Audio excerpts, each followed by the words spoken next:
নমস্কার আমার প্রিয় বন্ধুরা, আশা করছি সকলেই ভালো আছো, সুস্থ আছো। আমরাও ভালো আছি। আর রুমা ইমন ব্লগসে সবাইকে স্বাগত আর অনেক অনেক ভালোবাসা জানিয়ে আরেকটা রান্নার ভিডিও নিয়ে চলে আসলাম। তো বন্ধুরা স্কিপ করবে না, পুরো ভিডিওটা দেখবে। আর আজকের কী আছে রেসিপি জানো? আজকে হচ্ছে চিড়ের পোলাও।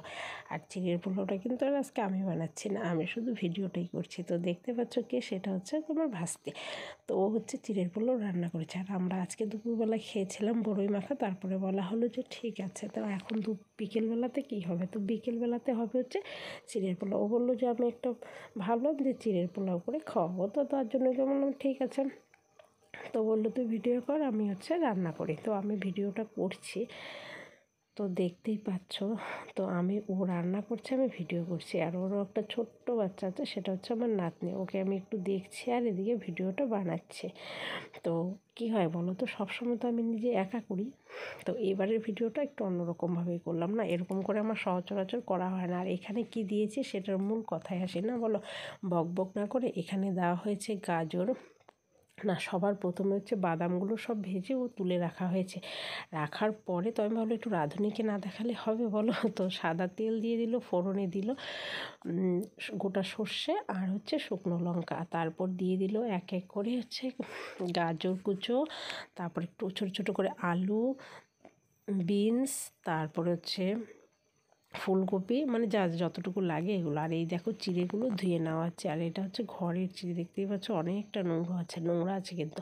তো চিড়েগুলো ভালো করে ধুয়ে নেবে, 2-3 বার করে ধোয়া হয়েছে। তারপরে দেখো জলটা পরিষ্কার যখন বেরোলো তখন এটা ঝরা দিয়ে দেওয়া হবে। আর ওদিকে কিন্তু ভাজাটা চলছে, মানে দুটো কাজই একবারে চলছে।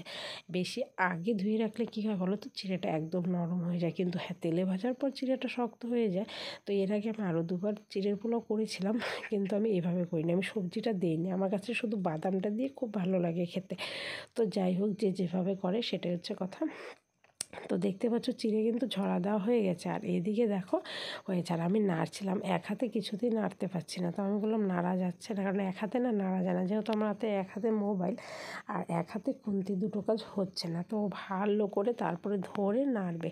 তো একটু লেগে যাচ্ছে, কারণ এটাতে কিশমিশ, বাদাম, কাজু বাদাম ওগুলো সব ভাজা হয়ে গেছে, ওগুলোকে তুলে রাখা হয়েছে। তো এখন দিয়ে দিচ্ছে আসল মূল পর্বে চলে এসো, সেটা হচ্ছে চিড়ে। মানে যার পোলাও তাকে আর না দিলে কি আর হয় বলো।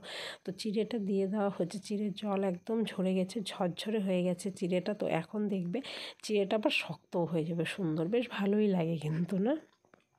তো তোমরা কিন্তু অবশ্যই কমেন্টে জানিও যে চিড়ের পোলাওটা কেমন হলো। চিড়ের পোলাওটা আমি রান্না করিনি, এটা সবাই দেখতেই বুঝতেই পাবে। তো বন্ধুরা দেখতে পাচ্ছ, এখন এক এক করে সব দিয়ে দেওয়া হবে। হলুদ দিয়ে দেওয়া হচ্ছে, নুনটা তো আগেই দেওয়া হবে, লাস্টে নামানোর আগে একটু চিনি দেওয়া হবে। আর পোলাওয়ে যদি চিনি না হয় সেটা কি আর ভালো লাগে বলো? চিনি হচ্ছে মেন, পোলাওটা হবে একটু মিষ্টি মিষ্টি, না? তবে একটু শুকনো লঙ্কা তো অবশ্যই আছে, সেটা তো রাখতেই হবে, এটা না রাখলে কি আর চলে? তো দেখতে পাচ্ছ একটু হলুদ কম হয়েছে, তো যাই হোক আরেকবার একটু দিয়ে সেটাকে একদম ঠিক করে নেওয়া হবে।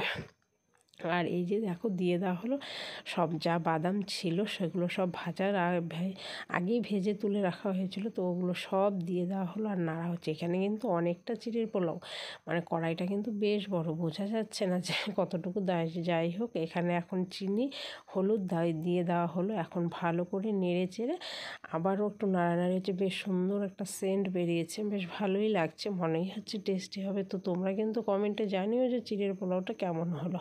দেখো কড়াই পুরো মনে হচ্ছে উল্টে যাচ্ছে, ওরকম একটা ব্যাপার। তো যাই হোক, দেখতে পাচ্ছ চিড়ের পোলাও কিন্তু আমাদের একদম রেডি। তো যাই হোক, গরম গরম চিড়ের পোলাও খেয়ে নেবো। তো খেয়ে তারপরে জানাতে হবে না যে কেমন হয়েছে, তবে মনে হয় ভালোই হবে। দেখো আগে দেখতে তো সুন্দর হয়েছে, তারপরে খাওয়ার ব্যাপারটা, দেখতেই যদি ভালো না হয় তাহলে সেটার ভক্তি কী করে আসবে খেতে বলো? তো দেখতেই পেলে চিড়ের পোলাও কিন্তু মোটামুটি হয়েই গেছে। তো এখন নামিয়ে নেবে, নামিয়ে নিয়ে তারপরে সবাইকে দিয়ে দেওয়া হবে। একদম গরম গরম ধোয়া ওটা ফুদিয়ে খেয়ে নাও চিড়ের পোলাও, না কি বলো বন্ধুরা? দারুণ হয়েছে, দারুণ, মানে কি বলবো। আর আমাকে একটু টেস্ট করতে দেওয়া হয়েছিল যে লবণ টবণ সব ঠিক আছে নাকি। তো আমি না পুরোটা বুঝিও না ঠিক আসলে কতটুকু, মানে কি যে কম থাকে না, এটা বোঝা যায় না যে কোন জিনিসটা দিলে। তো দেখতে পাচ্ছ হয়ে গেছে চিড়ের পোলাও, একদম রেডি। এখন আর কোনো লেট হবে না, এখন নামিয়ে নিয়ে সবাইকে দিয়ে দেওয়া হবে আর গরম গরম খেয়ে নেব। তো আর এদিকে কিন্তু সন্ধে লেগে গেছে, কারণ রান্নাটা আমাদের সন্ধেবেলায় হচ্ছিল আর কি। তো বন্ধুরা, আজকের ভিডিওটা এই পর্যন্তই। সবাই ভালো থেকো, সুস্থ থেকো, টাটা বাই বাই।